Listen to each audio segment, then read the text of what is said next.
I'm Adam Susser, and I'd like to welcome you to Hockey Inside Out. I wasn't here last week, according to Stu. I wasn't hungover. I was actually on a 4-day bender. I was lost in the woods somewhere in northern Quebec. Let me tell you, when I drink, I'm really capable of some very incredible things.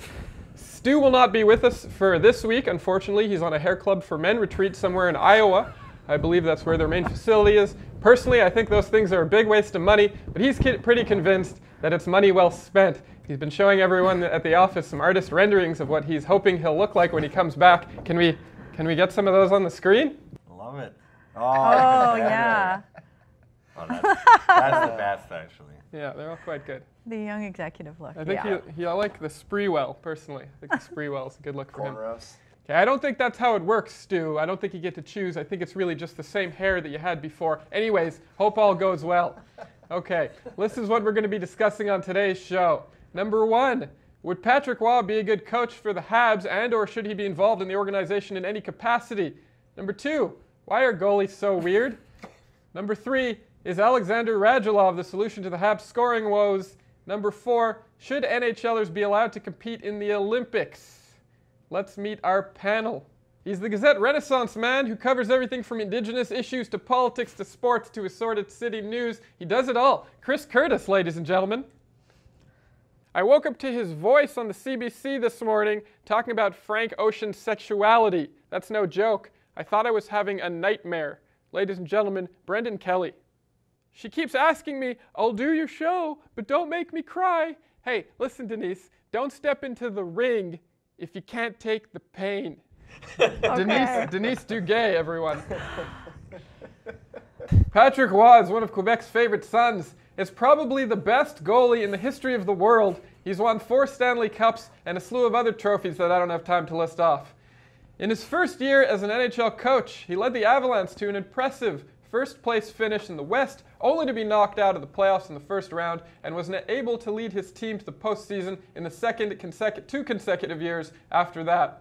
Throughout his career, he's been accused of verbal abuse, intimidation, and public humiliation as a coach by players on his own team. Maybe he's more of a better to play with type of guy than a better to play for type of guy. I don't know. How did he end his career in Montreal again? Remind me? Not important.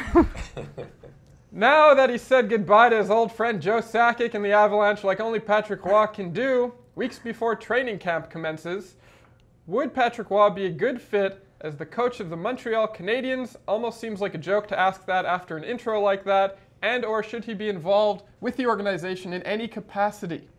What do you think? I'm going to jump in first. I'm going to cut ahead, you off Jim. and say he's not the best coach in the history of the world. That is my nephew. No, the best goalie in the history of the world. Goalie, right? That's your Goalie. nephew? Sorry, Oh, sorry, okay. sorry. Excuse My me. nephew.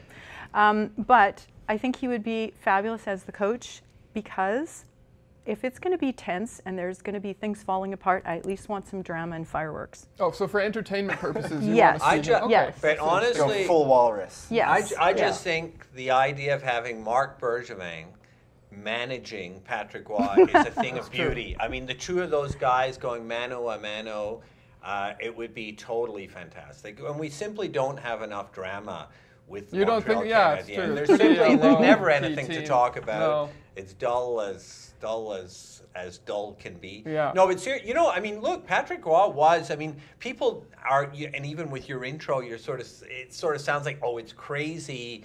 The idea of having Patrick Roy as the coach. He was interviewed by Marc Bergevin when they were hiring a coach. So he was in the running with, and they eventually decided to go with Therrien. So they were thinking about it. But seriously, like, look at what happened with Patrick Roy and Joe Sakic.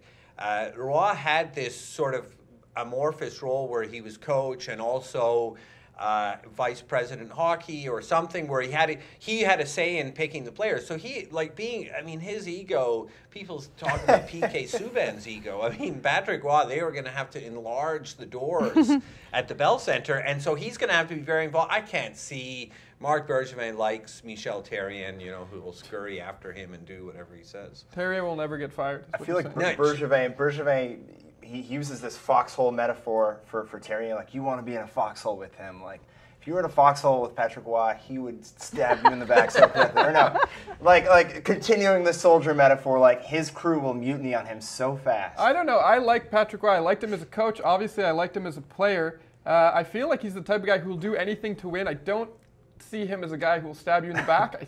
I think maybe he's just very difficult to play for. Excuse me, as a coach. But his solution to everything is like, have you tried getting really angry at it? Have you tried being tried physically assaulting it? Yeah, I mean, he's a great players don't always make great coaches. No, you know what? But that said, I mean, like we say in the local parlance, il est winner. You know, I mean, he's a winner. And look, he did incredibly well the first year as a coach in Colorado. He also did incredibly well with the Quebec Remparts. Yeah. And in fact, who was his star player with the Quebec Remparts? Alexander Radulov, who we're going to talk about later. So anyway, wow. He's had a lot of success as a coach. So point match. Okay. Brendan Kelly. On the same note, the question is, why are goalies so weird? What's the matter? Is it nurture or nature? Do you think they're born that way, or just getting hit in the face with pucks for years on end sort of makes them that way? There's so many great stories about weird goalies, right? Like Gump Worsley, who's a famous goalie for the Canadiens in the 60s, and he had this incredible fear of flying, and there's a great story where and that's not a good thing for a hockey player, right? So he's on the plane, and I think he's sitting with Butch Bouchard or someone like that, and he said, I'm terrified, you know, and Bouchard says, don't worry, you know, when you gotta go, you gotta go. And he says, but what if the pilot has to go?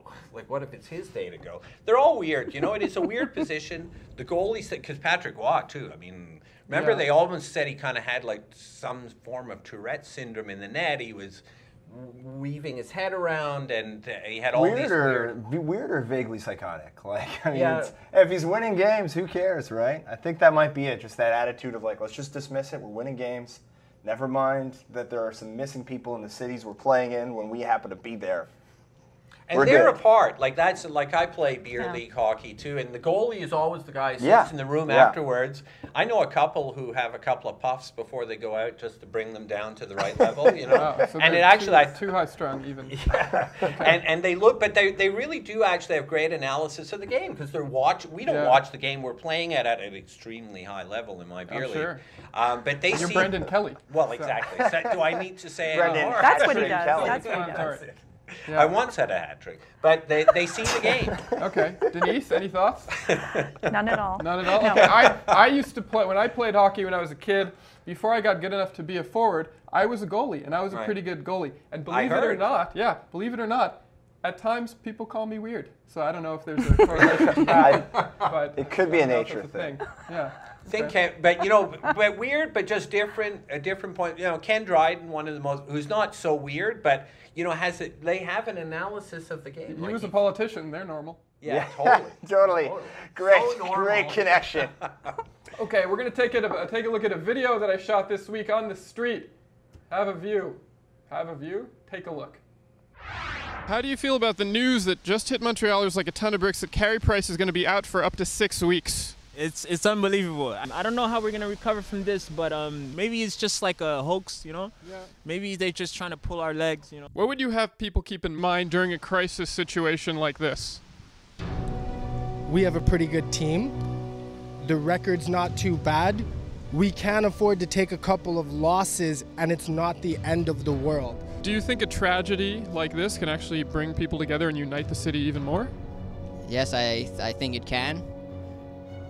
Yeah, for sure. Yeah, tragedies tend to do that. Yes, they do. What would you say to children of Montreal who are just destroyed by this news?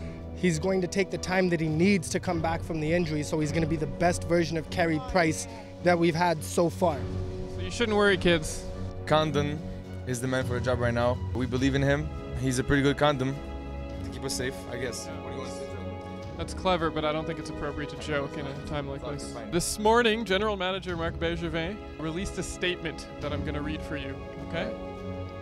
We shall defend our island, whatever the cost may be. We shall fight on the beaches. We shall fight on the landing grounds. We shall fight in the fields and in the streets. We shall fight in the hills. We shall never surrender. Marc Bergevin, how do you feel about that? I believe it. I agree with everything you said. Never surrender. the city set up a toll-free hotline for anyone feeling on edge or depressed, or maybe, you know, like they're going to sort of go the extra mile and harm themselves or other people. Can you just say in your own words that if you're feeling like you're on edge or anxious or maybe suicidal, just call the number on your screen and not to worry? During a time like this, it's never a good thing to panic. If you are feeling a little overly anxious, a little bit depressed, possibly suicidal, just call the number at the bottom of the screen and somebody's there to help you. Just not to do anything rash. Don't do anything rash. Life has plenty of opportunities. This is what this is here for, to help you. Aside from Shea Weber, Alexander Radulov is the second highest profile pickup the Habs made in the offseason. He only played in the NHL for 2 years in his early 20s before relocating to Russia because, like, you know, in the NHL, they're not too big on pre-playoff game drinking, which I don't get personally because drinking is fun, makes everything better. He's been tearing up the KHL ever since. He's the second all-time leading scorer there.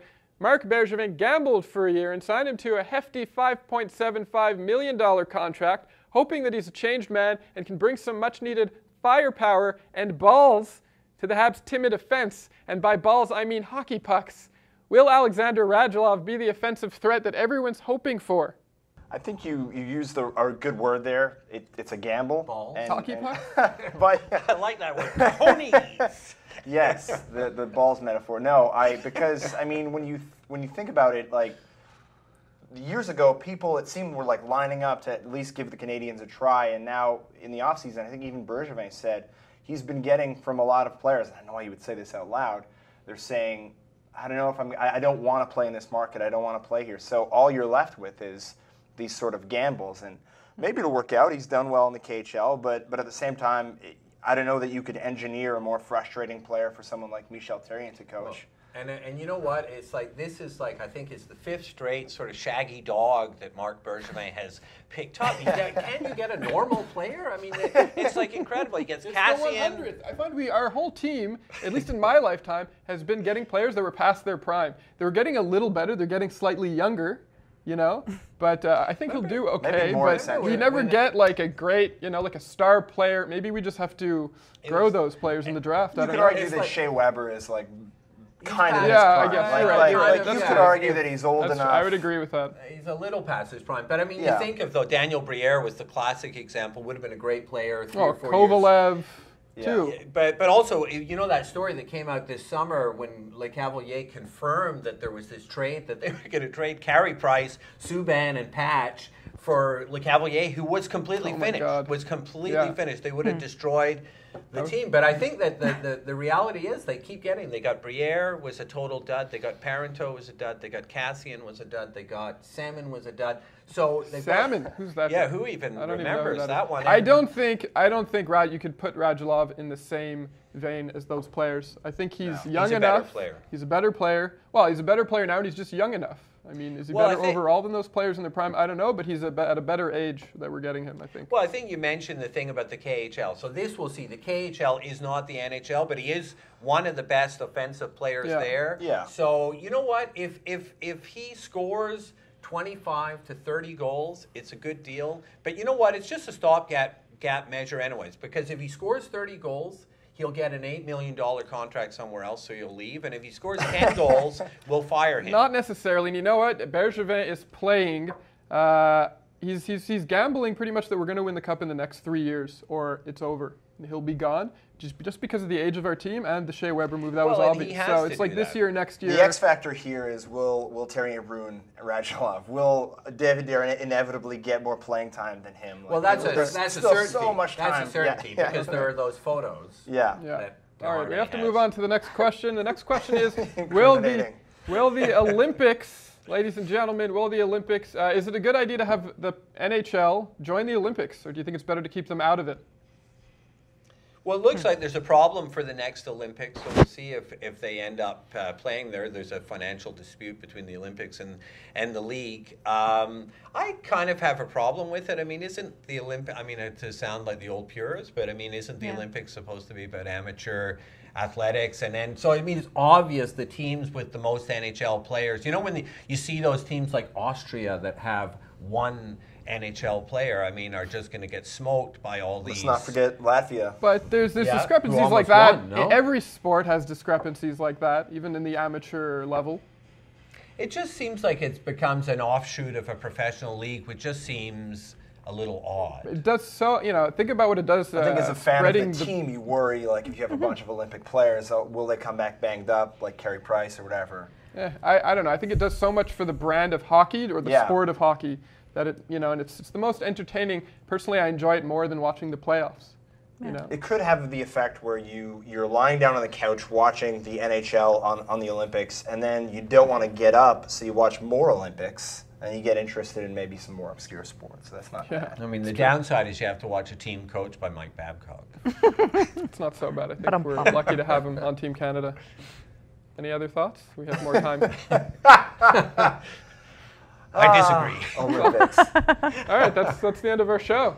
Follow us on our social media feeds for up-to-date Habs and hockey news, and leave comments in the comments section below. We want to know your opinions on the issues that we discussed today. I'm Adam Susser. Thanks for watching Hockey Inside Out.